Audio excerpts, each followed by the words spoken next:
आज का हमारा चिंता के लिए पहले 2 हफ्ता में हमने चिंता किया था, वही भाग पहले पढ़ेंगे।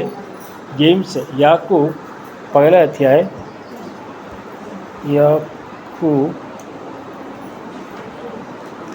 पहला अध्याय उसका 19 और 20 पद।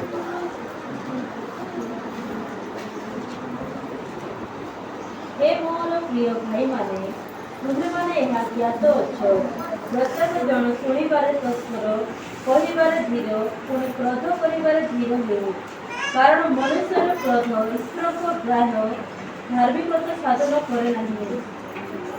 अतएव तुम माने समस्त असुचिता और सब प्रकार दुष्टता परित्याग करी जो रचित वाक्य शुभ मान को आत्मा को परित्राण करने निमंते समर्थ ताहा नम्र भाव ग्रहण करो। और एक पद पढ़ूंगा, एफिसिया 4 अध्याय उसका 26 और 27। एफिसी 4 उसका 26 और 27। हृदय पाप करो नहीं, सूर्य अस्त न हो क्रोध परित्याग करो, पुणे शैतान को स्थान दियो नहीं। परमेश्वर का नाम का महिमा हो। पिछले हफ्ता में 2-3 हफ्ता में 2 विषय इसमें से हमने चिंता किया था। कौन सा विषय था? सुनने में तत्पर हो और बात करने में धीर रहो। ये 2 विषय हमने चिंता किया, और भी बहुत विषय है उसमें है चिंता करने के लिए।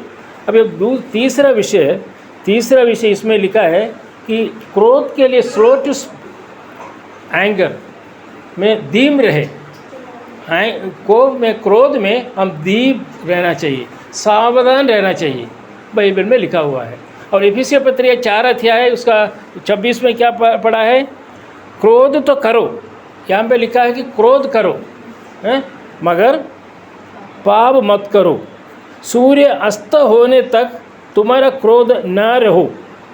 अगर आपस में अगर क्रोध है या कोप है, थोड़ा आप लोग इधर बैठ कर थोड़ा सोचे कि आपका कोई किसी के साथ कुछ कोप है, क्रोध है, जो बात करने में थोड़ा सा ये हो जाते हैं, ऐसा कोई है हमारे बीच में? सर इसलिए वो कुछ लोग प्रभु नहीं ले रहा है, मैं कोई एक भाई या एक बहन के साथ मेरा कुछ ये है इसलिए मैं प्रभु नहीं ले पाता, या कुछ ऐसा कुछ असुविधा है।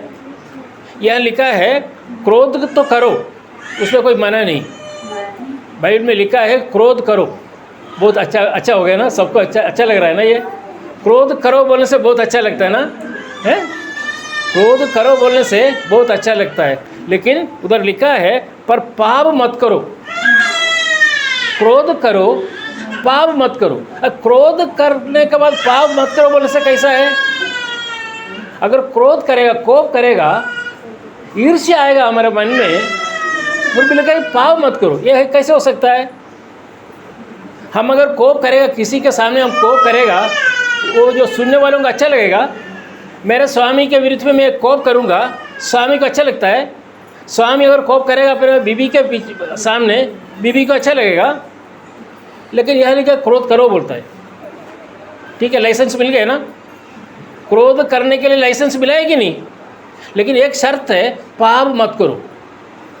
ये कैसे हो सकता है? क्रोध करो लेकिन पाप मत करो। अच्छा, और एक विषय, अगर पाप हो तो भी सूर्य अस्त होने तक तुम्हारा क्रोध ना रहे। सोने से पहले तुम आपस में निपटना चाहिए। सोने से पहले मतलब अगर स्वामी स्त्री का आपस में कुछ ये है, एक ही कटिया में सोते हैं, लेकिन एक का चेहरा वेस्ट में, एक का चेहरा ईस्ट में, ऐसा सोता है ना? अगर कुछ ऐसा कुछ क्रोध हुआ, कुछ ऐसा कुछ बात हुआ जो अच्छा नहीं लगता, ऐसे में जाकर क्या करेगा? एक ही कटिया तो एक ही होगा, तो एक ही, अगर 2 कटिया हो तो 2 में चले जाएगा। एक ही कटिया हो तो एक आदमी उसका चेहरा उधर रहेगा, दूसरा का चेहरा इधर रहेगा। अब बीच में कौन रहेगा? मालूम है कौन रहेगा? शैतान। बीच में, दोनों के बीच में शैतान रहेगा। इसीलिए बोलता है कि अस्त में होने से पहले आपस में निपटाना चाहिए जो भी प्रॉब्लम है।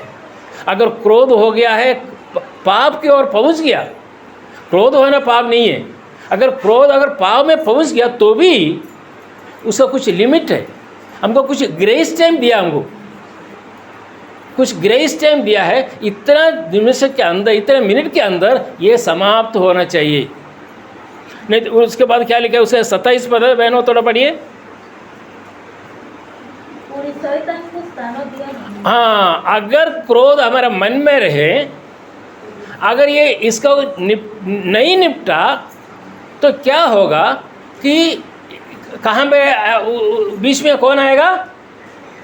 शैतान आएगा। लिखा है शैतान को जो अवसर ना दो। शैतान बाहर है, हमारा घर का बाहर में शैतान खड़ा है, थोड़ा सा देखने के लिए कहाँ मौका मिलता है वो यूज़ करेगा, हमको पता नहीं चलेगा। हमें आपस में अलग अलग करने के लिए कोशिश करता है शैतान, अलग अलग करते हैं, अलग अलग करने के बाद वो मौका देकर शैतान वो अवसर देखते हैं, अवसर देकर बीच में आकर सो जाते हैं। इसलिए इधर लिखा है कि क्रोध तो करो पर पाप मत करो, सूर्य अस्त होने तक तुम्हारा क्रोध ना रहे और ना शैतान को अवसर दो। प्रिय भाई और बहनों, ये वचन का सामने अगर किसी के स्वामी स्त्री में बोला है, लेकिन स्वामी स्त्री हो, अन्य हमारे लोग हो, अयलवासी हो, हमारे पड़ोसी के लोग हो, हमारे कलीसिया का लोग हो, अगर किसी के विरुद्ध में अगर कुछ भी हो, हमें नम्र होकर, अगर हमारे पास हमारे तरफ में कोई गलती नहीं है तो भी एक प्रभु का संतान के नाते हम वहाँ जाकर अगर उनका पैर पकड़ना तो पैर पकड़कर क्षमा मांगना है। ये एक विश्वासी का असली गुण।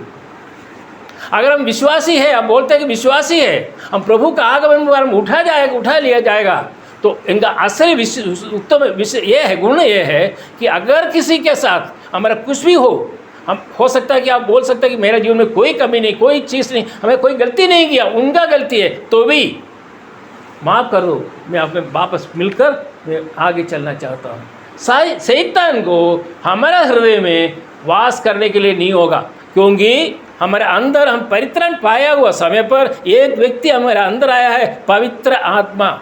पवित्र आत्मा जब हम वास करता है हमारा शरीर के अंदर, हमारे हृदय के अंदर, दूसरा एक व्यक्ति उनका शत्रु आकर वास करना हमारा प्रभु, हमारा परमेश्वर नहीं चाहता है।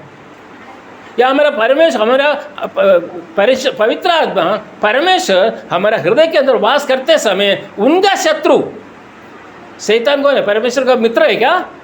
नहीं, उनका शत्रु, परमेश्वर का शत्रु को अगर हम जगह दें तो बहुत दुख का विषय है। इसलिए लिखा है शैतान को अवसर नहीं देना। प्रिय भाई और बहनों, ये कोप करना अच्छा है बुरा है? कोप करना अच्छा है बुरा है?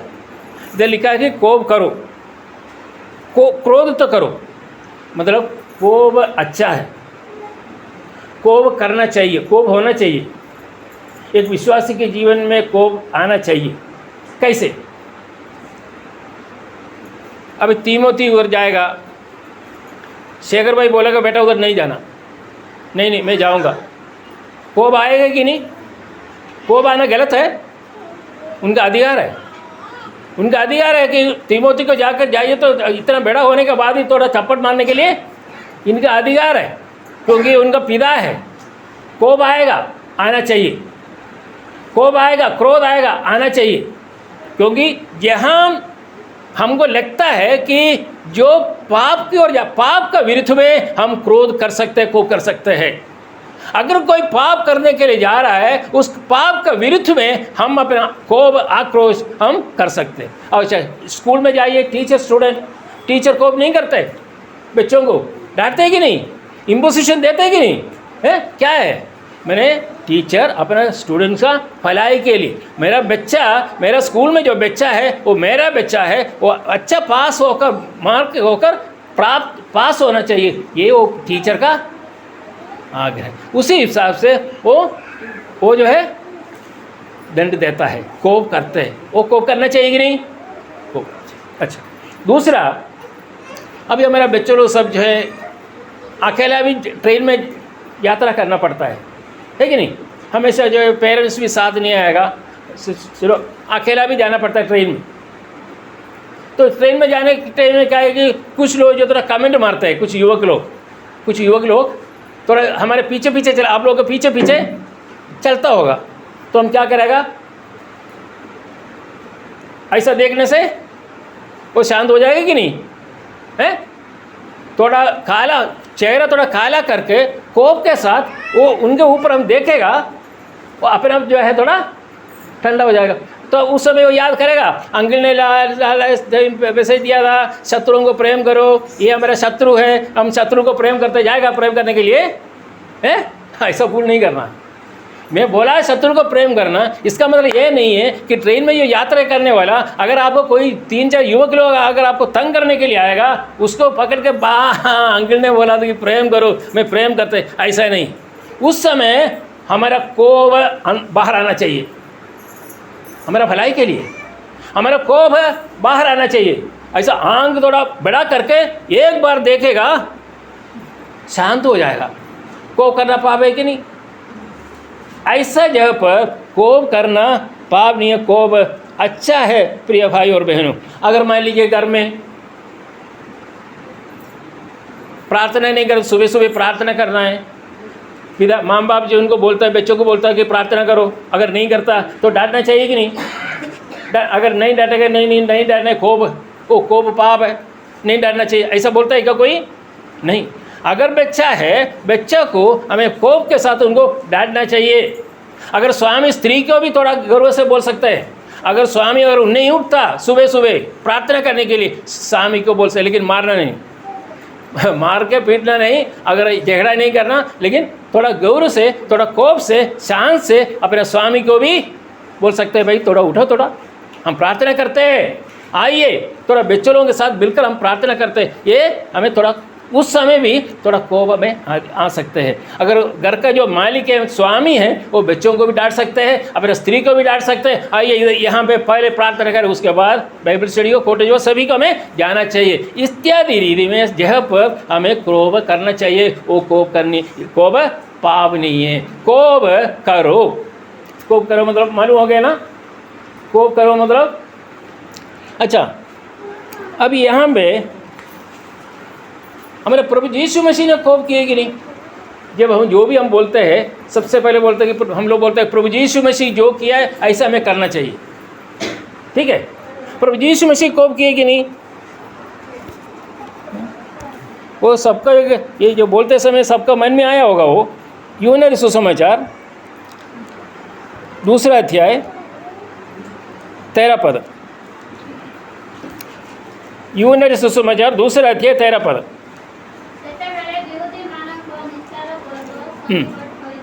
14 पद।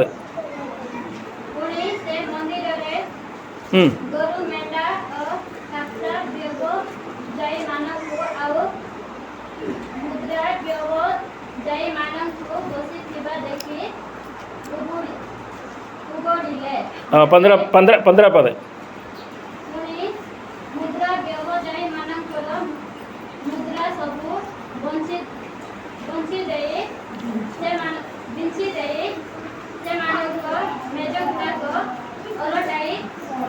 हाँ, प्रभु यीशु मसीह ने कोप किए कि नहीं?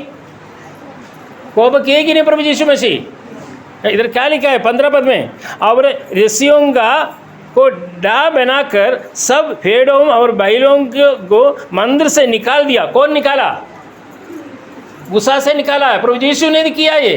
प्रभु यीशु मसीह ने देवालय के अंदर से उन्होंने रस्सी निकाल कर एक बनाकर मार कर भेड़ों और बैलों को मंदिर से निकाल दिया और पैसा बिथरा दिया और पीड़ों को उलट दिया। उसके बाद 16 पद में व्यवसायी मानक कहले एगुड़ाक एठारु घेनी जाओ मोहर पितांग गृह को वाणिज्यर गृह करो नहीं। और कबूतर बेचने वालों से कहा, अब कबूतर बेचने वाला उसके अंदर है, कहाँ पर है? कबूतर बेचने वाला कहाँ मिलना चाहिए? मार्केट में, बाजार में। अब इन लोग कहाँ पर है? अभी ये देवालय के अंदर, मंदिर के अंदर आया, गुस्सा आएगा कि नहीं? हाँ, थोड़ा पढ़िए। और कबूतर बेचने वालों से कहा, इन्हें यहाँ से ले जाओ, मेरे पिता के भवन को व्यापार का घर मत बनाओ।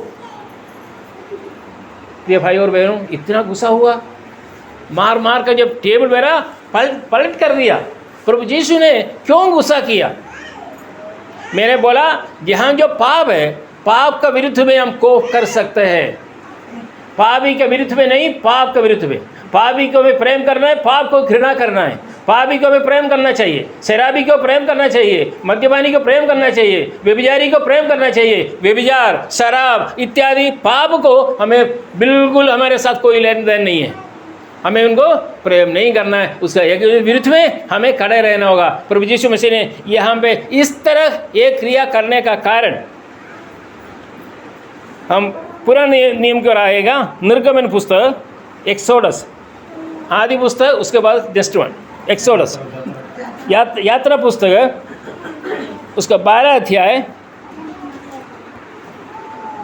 5वां पद। तुमने मेषो पोलो बा छागो पोलो मध्य शाबुक नब ताहा निर्दोष एक वर्ष कौन शाबुक हो। हाँ, ये पवित्र आलय में लोग जो है बेली करने के लिए भेड़ बकरियों को लाते हैं। भेड़ बकरियों को जो घर से लाना है, घर से जब लाएगा भेड़ बकरियों को जो बेली चढ़ाएगा, ये बिजनेस वालों का क्या काम है? इधर क्या करते हैं मालूम है? यहाँ में लोग बिजनेस किया है। हमको मालूम है, बहुत बड़ा एक फेस्टिवल करने से वहाँ पे सब दुकान में बैलून और ये चाय ये सब बिकते हैं कि नहीं, लोग आकर खरीदने के लिए, है कि नहीं? यहाँ पे भेड़ बकरियों को चढ़ाने के टाइम पे एक कंडीशन है पवित्र शास्त्र में, कौन सा भेड़ कौन सा बकरी को बलि करना है, एक आसान नहीं है। कोई बिजनेसमैन एक बकरी को लाकर इसको चढ़ाओ बोलने से चढ़ाना नहीं है। वहाँ पे ऐसा हुआ, ये मेल बकरी को चाहिए, मेल बकरी के बदले फीमेल बकरी को भी लाकर जब मेल बकरी करा सकते हैं बिजनेस वाले।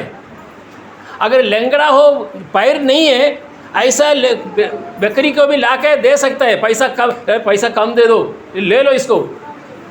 हम क्या देखते हैं, बाई 1 गेट 1 फ्री, वो हम देखते हैं ना कि यहाँ पे सस्ता मिलता है, वो हम खरीदने के लिए चाहते हैं। यहाँ भी परमेश्वर का आलय में, पवित्र परमेश्वर का देवालय में आकर लोग बिजनेस कर रहा है, और लोग अगर बलि करने के लिए चढ़ाते समय क्या, और एक बार पढ़ियो 5वां पद, तुम्हारा मेमना निर्दोष होना चाहिए, तुम्हारा मेमना निर्दोष होना चाहिए, और पहले वर्ष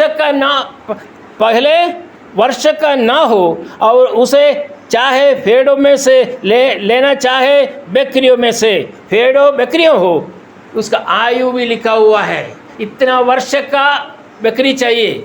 यह बिजनेस वाले ला कर दे सकते हैं क्या? ये घर में पाला हुआ बकरी चाहिए, घर में पाला हुआ भेड़ बकरियों से वो अच्छा वाला निर्दोष, और 10 तारीख से 14 तारीख तक रखकर, इसी में कोई कमी है क्या ढूंढ कर निकालने के बाद वो उसको बलि चढ़ाने के लिए जाते हैं। ये 3 दिन का क्या है, 10 तारीख से लेकर 14 तारीख तक। इसका अर्थ क्या है, हमारे प्रभु यीशु मसीह 3.5 वर्ष वो निर्दोष है, निष्कलंक है, दुनिया के सामने दिखाया 3.5 वर्ष है। ये जो मेमना हमारे प्रभु यीशु मेमना है, इस मेमना के लिए 3 दिन का चाहिए था, 3 दिन का समय चाहिए था, 10 दिन से लेकर 14 तारीख तक।